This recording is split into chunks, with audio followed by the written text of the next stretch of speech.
Assalamualaikum dan selamat datang ke Pala Bola News. Seperti biasa, Pala Bola News akan menyajikan berita bola sepak terbaik kepada anda semua pada setiap hari.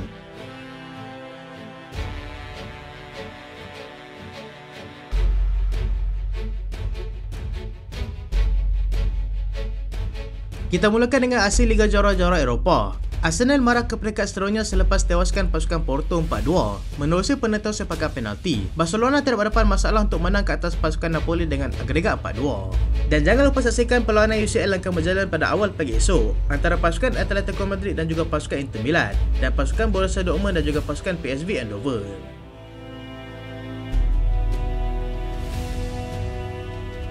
Arsenal bergelut sebelum dapat singkirkan pasukan Porto. Arsenal berjaya meneruskan kemarahan mereka dalam hasil Liga Juara-Juara Eropah selepas menewaskan pasukan Porto dalam penentuan sepakan penalti pada awal pagi tadi. Terdahulu, Porto turun ke Emirates dengan berkelebihan satu jaringan yang mereka peroleh ketika menjadi tuan rumah. Dilihat cuba mendominasi perlawanan. Arsenal dilihat mahu menggunakan kelebihan bermain di gelanggang sendiri dengan melakukan beberapa gerakan awal yang mampu mengoncang-gancangkan barisan pertahanan pasukan Porto. Arsenal berjaya memecahkan kebutuhan menerusi jaringan Leandro Trossard pada minit ke-41 sekaligus memberikan harapan untuk mereka apabila kedudukan menjadi satu sama menurut kepada agregat.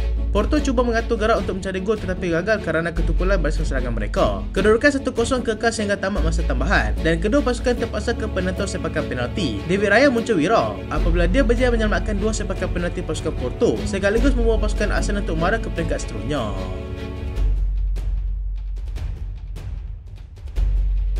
Barcelona tidak berdepan masalah untuk singkirkan pasukan Napoli. Barcelona meneruskan kemarahan mereka ke peringkat seterusnya kempen Liga Juara-Juara Eropah musim ini selepas menewaskan pasukan Napoli 3-1 pada awal pagi tadi. Kedua-dua pasukan berkedudukan seri satu sama ketika perlawanan pertama yang berlangsung di Napoli tempoh hari. Pencaturan Xavi yang melakukan beberapa perubahan pemain di beberapa posisi nyata menjadi apabila mereka mula memecahkan kebuntuan pada minit ke-15 menerusi Fermin Lopez. Joao Cancelo kemudiannya meledak gol kedua untuk pasukan Barca selang 2 minit kemudian untuk memastikan mereka mendahului dengan jaringan 2-0. Napoli berjaya mendapatkan jurang melalui jaringan Amir Rahmani pada minit ke-30.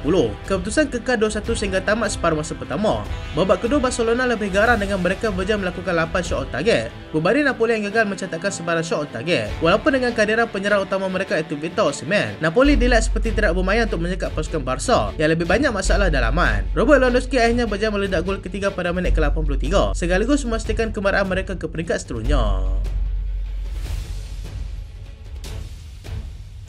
Rasmus Højlund akan kembali ketika menantang pasukan Liverpool. Penjarang utama pasukan Manchester United, Rasmus Højlund, disahkan akan kembali bersama dengan pasukan Manchester United dalam hasil suku akhir Piala FA menentang pasukan Liverpool nanti. Perkara ini disahkan sendiri oleh ketua jurulatih pasukan kebangsaan Denmark, iaitu Kasper Hjulmand, selepas dia menamakan Højlund dalam skuadnya untuk berhasil ketika hari antarabangsaannya nanti. Højlund sudah terlepas sempat perlawanan sebelum ini dan Ten Hag berharap yang sempat untuk kembali cergas ketika menentang pasukan Liverpool nanti. Ketika Hjulmand gembira dengan perkembangan terbaru itu, dia berasa sedikit ampuh kerana Eriksen masih belum pulih daripada kecederaan yang dialaminya. Dia hanya sempat untuk beraksi sebanyak 2 kali sepanjang tahun 2024 ini dan tidak mungkin akan dipanggil untuk mewakili pasukan Denmark buat sementara waktu ini. Dia juga mengakui dia memerlukan seorang pemain seperti Eriksen, tetapi dengan kurangnya minit permainan untuknya setakat ini, ia bukan sesuatu yang mudah untuk dicapai.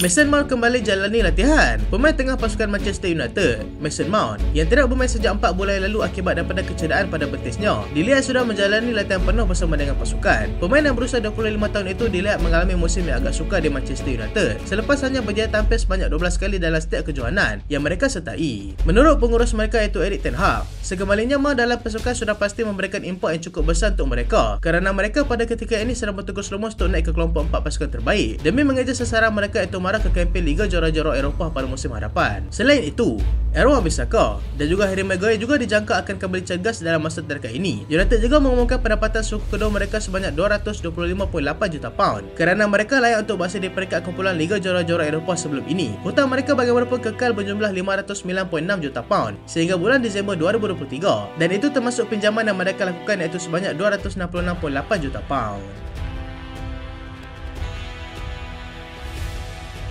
Rafa Benitez dipecat daripada pasukan Celta Vigo. Celta Vigo mengambil keputusan untuk memecat bekas pengendali pasukan Liverpool, iaitu Rafa Benitez, selepas mereka hanya mencatatkan 5 kemenangan daripada 24 perlawanan Liga untuk musim ini. Benitez menyertai pasukan Celta Vigo pada musim panas yang lalu, selepas dia dipecat daripada menjadi pengurus pasukan Everton pada bulan Januari 2022. Perlawanan terakhir untuk pengurus tersebut adalah ketika mereka tewas 4-0 kepada pasukan Real Madrid, yang juga merupakan kekalahan ke-14 mereka untuk musim ini. Mereka kini hanya 2 mata di atas zon penyingkiran, dan itu sudah pasti tidak digemari oleh sebahagian besar peminat mereka. Perkara ini disahkan sendiri oleh kelab yang mengeluarkan kenyataan, di mana mereka mengumumkan pembagian Benitez bersama dengan jurulatihnya berkuat kuasa serta-merta. Mereka juga mengucapkan ribuan terima kasih kepada pengurus itu kerana sentiasa bersemangat dan bersikap profesional sepanjang 8 bulan bersama mereka.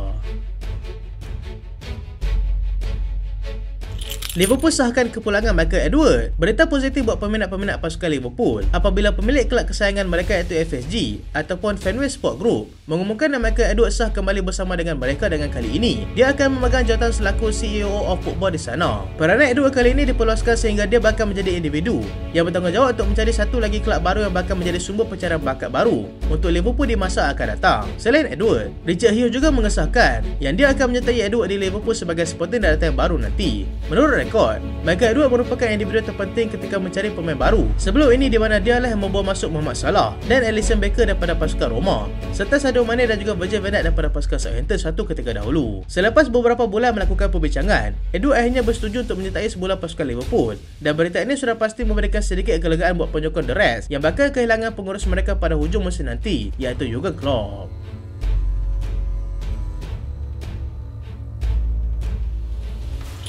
Gary Neville tidak mahu bekerja dengan Manchester United. Legenda pasukan The Red Devils, Gary Neville, menolak kabar angin dan dia akan menyertai Manchester United sebagai salah seorang individu yang akan terlibat dengan pembangunan semula kelab. Perkara ini timbul apabila Manchester United sendiri mengumumkan yang mereka akan melakukan perubahan di Old Trafford, dan tugasan pembangunan semula itu bakal diberikan kepada calon-calon dikenal pasti berpotensi untuk melakukannya, seperti Sebastian Coe, Andy Burnham dan Gary Neville sendiri.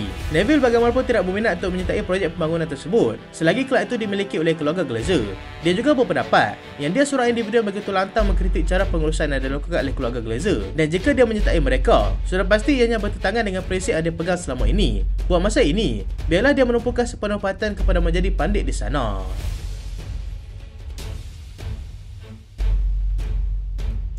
Maurizio Sarri letak jawatan. Pengurus pasukan Lazio, Maurizio Sarri, mengumumkan peletakan jawatan sebagai pengurus pasukan yang berkuat kuasa serta-merta. Surat peletakan jawatan itu telah pun diserahkan sendiri olehnya kepada pihak pengurusan tertinggi pasukan.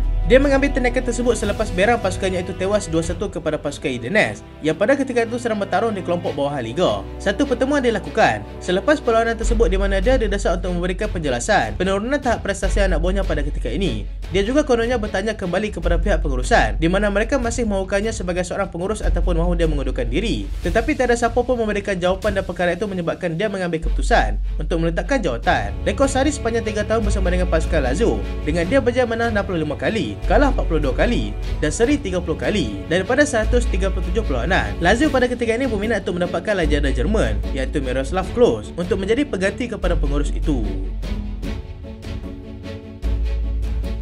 Kita ke jendela perpindahan pemain. Manchester United sasarkan Jarrad Braithwaite. Manchester United dilaporkan telah menjadikan pemain pertahanan pasukan Everton, Jarrad Braithwaite, sebagai sasaran utama mereka menjelang musim panas nanti. Pemain itu berkemungkinan akan bernilai sekitar 75 juta pound dan Erik ten Hag akan cuba mendapatkannya selagi dia masih bergelar pengurus Manchester United. Selain itu, mereka akan cuba mendapatkan Michael Olise daripada pasukan Crystal Palace. Barcelona cuba dapatkan Luis Diaz. Presiden kelab Barcelona, Joan Laporta, dilaporkan telah mengadakan pertemuan dengan wakil sayap pemain Liverpool iaitu Luis Diaz untuk berbincang mengenai minat mereka untuk membawa Diaz ke Barca. Tetapi sebaliknya dia sendiri terkejut dengan harga yang telah ditetapkan oleh pasukan Liverpool. Liverpool mahukan sekitar 100 hingga 120 juta pound jika mereka benar-benar serius untuk mendapatkannya.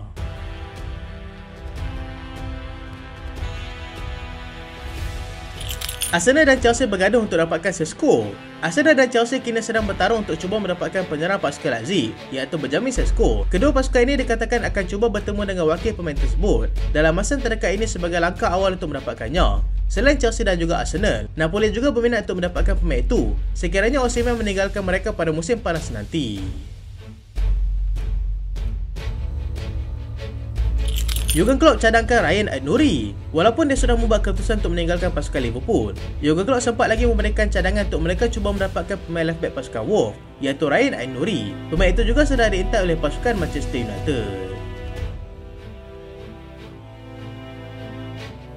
Borussia Dortmund sedia tukar Sancho dengan Malen. Borussia Dortmund dikatakan mahu melakukan pertukaran pemain, di mana mereka akan menawarkan penyerang mereka iaitu Daniel Malen kepada pasukan Manchester United sebagai salah satu syarat untuk mereka dapatkan Sancho secara tetap. Tujuan mereka adalah kerana mahu mengurangkan lagi harga mereka perlu bayar untuk mendapatkan kembali bekas bintang mereka itu.